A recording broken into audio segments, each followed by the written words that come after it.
Monster pushed around her to climb the short stairway that led to the ground level. She followed him up, but he stopped just before the door, breathing heavy.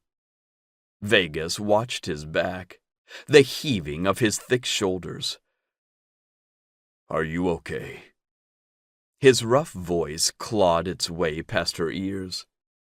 The question had her wondering if she was losing her grip on reality. Maybe not eating was making her hear things wrong. Was that even possible? Her mouth tried to answer, but nothing came out. Monster turned his head just enough for her to see his profile in the faint shadow of the hallway.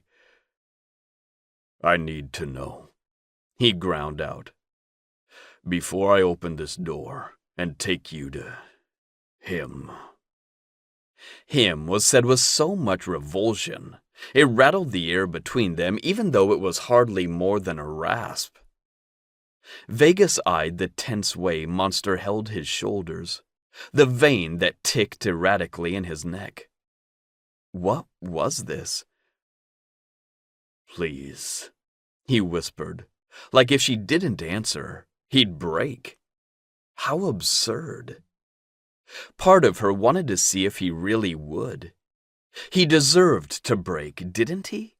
For his part in Bastion's cruel world? Vegas cocked her head, taking in as much of him as she could see, trying to understand the things between the words, the things unsaid. The monster shook, his muscles trembling like a string pulled too tight. Tension building.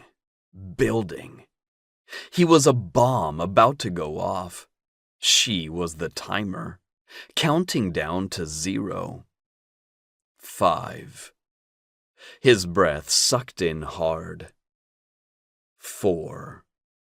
Sweat trickled over his temple, skating down his rigid jaw. 3. Vegas felt the uneasy flow of power in her veins. She had this power over him, whatever it was, to not answer, to make him shake in anticipation of her obedience. It wasn't good, but it wasn't unwelcome either. 2. Because she'd decided to let him break. Let him feel the loss of control, the way she had minutes ago when he forced her from her safe place. The way she did all the time, the way all the dolls did. He deserved it. 1.